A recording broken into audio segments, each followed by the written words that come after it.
Hello Taurus, thank you for joining me. Paulina here, talking to you about the new year, starting on March. You probably have heard me say this a few times, that I do not feel that the new year begins with the 1st of January. It begins on 21st of March, which is the equinox, yada yada yada. I've said this a few times, you probably know. So Taurus, let's talk about you and this new year. So 2017 till 2018, March the 21st till the 21st.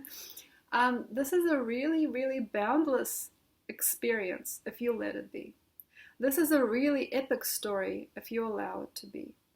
This is a really fruiting opportunity if you say so. It's really all up to you. Everything basically comes down to you, Taurus, and it's really quite interesting because I see a pattern this year as people come to you asking you things and they're just waiting for you to say yes, even if it's not for you, even if it's for them. You might actually get a girlfriend come over to your house and she'll just be like, I'm thinking about buying a house. What do you think? And you become that little voice and that little comment that we actually do not know why, but we need, because you have opportunity at your feet if you say so. If you do not want it though, if you however feel that opportunity is possible, or if it's important for somebody else but not for you, if you feel you're done. And there's like a feeling that I feel Taurus might feel during the first part of this year at least, that they will regret later that they're done. And it might actually be a very stubborn feeling. Like say you just broke up with your significant other, you're done. I'm done for life. I'm not getting married again. Or like, oh yeah, this is it. I'm here, I just got a place and it took me so long to find it. I'm done. Because there might have been some kind of strain the previous year to get you out of you, to get you speaking, get you talking, get you communicating. And then suddenly say, by this time, even by February 2017, you would have actually found something or somebody, or, something fitting. Just, it fits me fine. It fits me fine, it's okay. And then what happens sometimes is, because you become so kind of like secluded in this feeling of ownership sometimes as a sign, you might not actually allow other opportunities to come through, but quite often when it rains it pours. And for some people as yourself, it might be the case. So be very, very gentle and careful when you say no, because sometimes you might say no to something, but you're actually saying no to something else. For example, you might be sitting there alone at a bus stop and somebody gives you a brochure and that person has a lot of heart and they just want you to be well, and you say no thanks, and you get really angry and you still take the brochure because you just put it on your face, and then you wave this brochure around in front of your friends or your colleagues and say, bitch and moan about how these people dare give you brochures. But sometimes things come in funny packages, and this year is definitely one of those. It's almost like if you can imagine looking at a wall, just sitting there looking at a wall, and say you got your back against the table, and then you turn around, there's just a meal there. You know what I mean? There's a meal there. So take your time with your responses. It's like a careful thing, like where reality and people just slip into your reality something that's very new and very ambitious maybe. So maybe you might get a raise, maybe you might get a residency somewhere where you never thought you'd lived before, maybe you might get something very, very special in the mail. It's something very, very interesting for Taurus here this year. This kind of vibration is very, very inviting for new friends, new opportunities, new lovers, new communications, but you have to say yes. If you can, for example, get a frame and write in golden ink on white paper, say yes, and just frame that in front of your bed, or in the lounge, say yes. Have yes come before no, as that's something that I'm also kind of trying to fathom myself, but sometimes yes is the best response, even in very strange situations. You might have a friend of yours go somewhere we've never been, say they go surfing, and they go, come surfing with me, and you're like, are you serious? I'm a city person. I don't even know how to swim.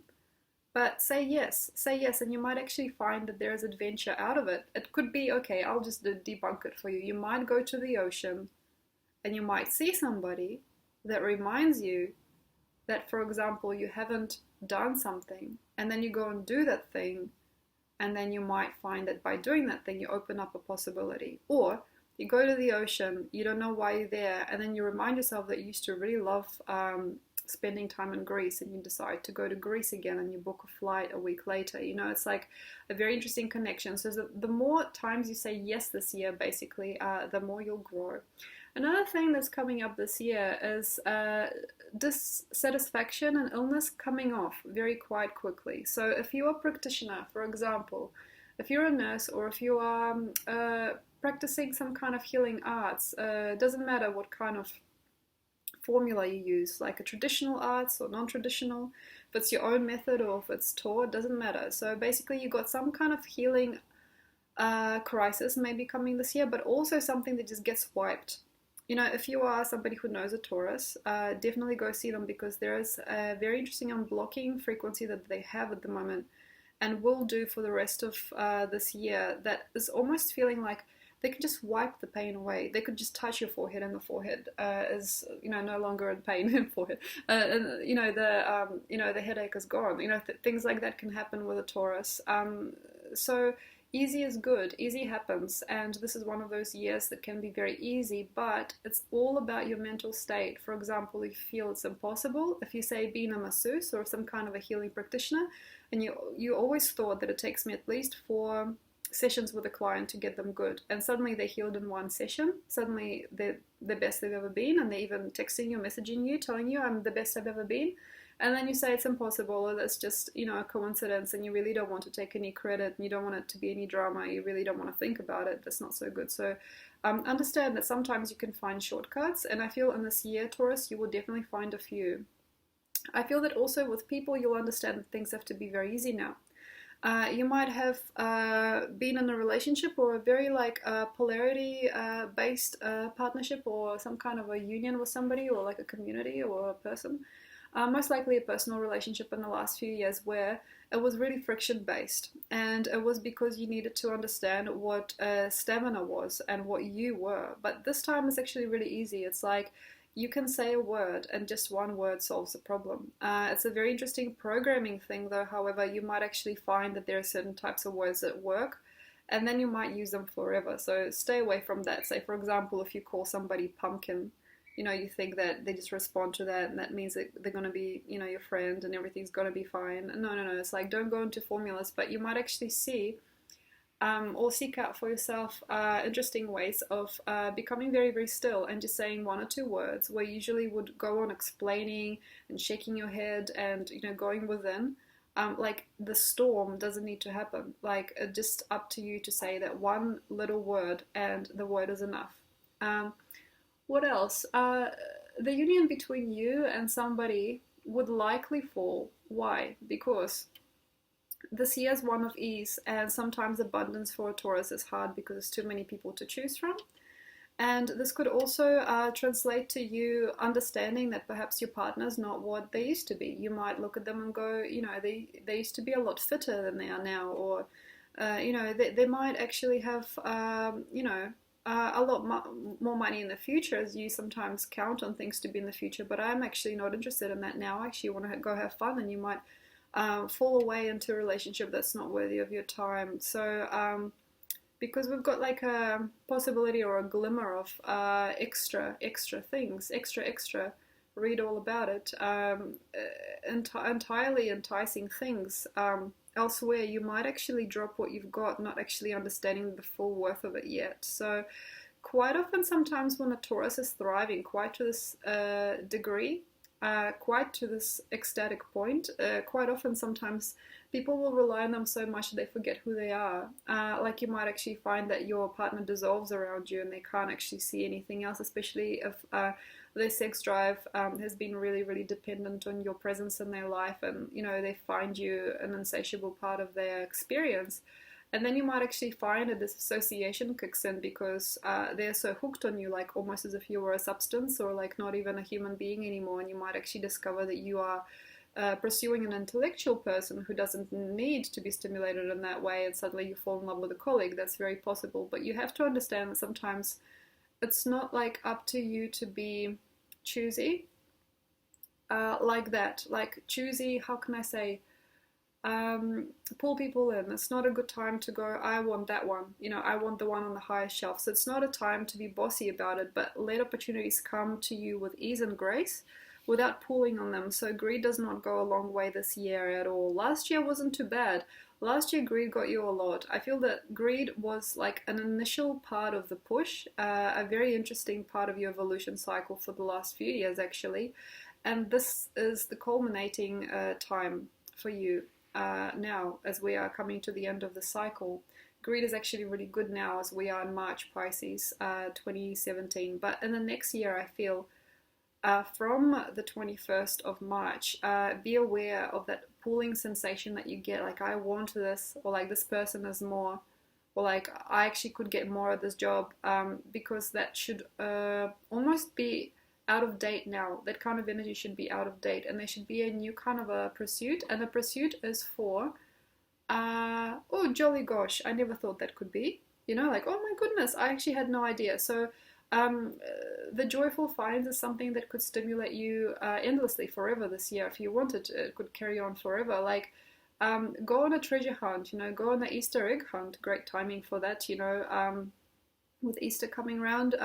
Oh, jolly good, like that kind of feeling. Oh, look, I found something. That's a very nice feeling to go for. I mean, if you're somebody who's really grasping and who has no idea or no concept of what they've got until they lost it, which is something quite common for a Taurian during this type of transit, as you guys are going through this like global shift, collective shift. It would be really nice to find yourself at restaurants or at shops or at places, plazas where you don't actually want anything, like you don't want anything and you don't need anything, but sometimes just finding curious objects or rummaging for the attic at someone else's house, like something that you haven't seen before, not something that you know of.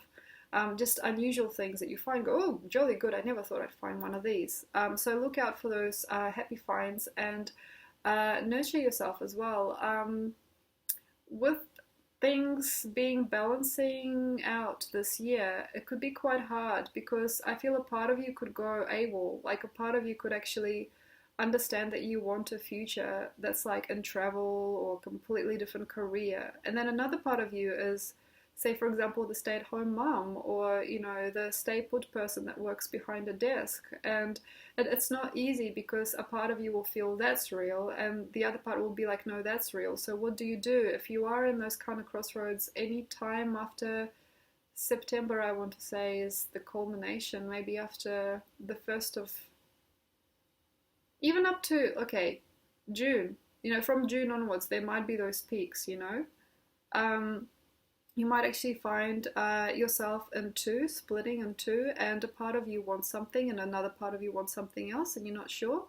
It's a really interesting idea to find joy elsewhere completely. For example, one part of you wants to be a traveling monk, and then another part of you wants to be a commerce guy because you want to buy a really nice place and you want to make sure that your mum has somewhere nice to be when she's old, for example. Or you want to support somebody, you want to be this really diligent person. And then you need to find a third outlet. Say, for example, if you go to a Hare Krishna temple and you dance the night away chanting Hare Krishna, or you might go to like a strange place, a very, very strange place that you've never been before just to see what that's like, like a nightclub. You might go to somewhere that's very, very polarity orientated. Like you might go to, like, there's a Dracula's restaurant in Australia, they put on a cabaret show and a meal, and it's all Dracula themed. Things like that could be very, very interesting and exciting because sometimes you can't see yourself, like you can't see the forest for the trees in choosing one thing. So definitely find enrichment elsewhere if you're really stuck. But don't scatter yourself either, because I feel this is a very interesting climbing year. It's a very interesting year to climb into bed with somebody new. It's a very interesting way to climb up the ladder. It's a very interesting way to go forward in your career by climbing, because the rocks just appear, like the possibilities, the opportunities, just the stepping stones just appear in front of you. So don't take your, don't take your gaze off the synchronicity wheel. The synchronicities will come and they'll just be like that. But sometimes when it's really hard and you're really stuck, it's okay to go completely into a different dimension, but definitely take the road as it unfurls, because I feel there'll be like a God presence there for you if you want it. There'll be almost like the steps steps just unraveling. It's like the yellow brick road just appears in front of you. So yeah, take good care of your friends. Take good care of people that stimulate you. The worthiest opponents as well are the ones that make you, how can I say, they make you fluster a little bit, but also give you something new to think about. For example, if you got a girl at the office and you don't get on very well, but suddenly she talks about going to see Cats, Cats the musical, and maybe a part of you will say, I want to go see a musical as well. It's really good to be in competition with people because they're actually friends undercover. Our opponents are our friends. So take that into consideration. Definitely keep around more people that cause havoc and enrichment in your life, because otherwise I feel you'll get greedy about things maybe, or very needy. People with very strange ideas or very different thinking. Also people that put different words into conversation that you perhaps would not expect, are very healing, very clearing for you this year. Anyway, thank you very much, Taurus. Hope you have a wonderful transit. If you'd like to know more about your chart, if you'd like to know more about this next transit, let me know and I'll do a reading for you. Thanks. Bye.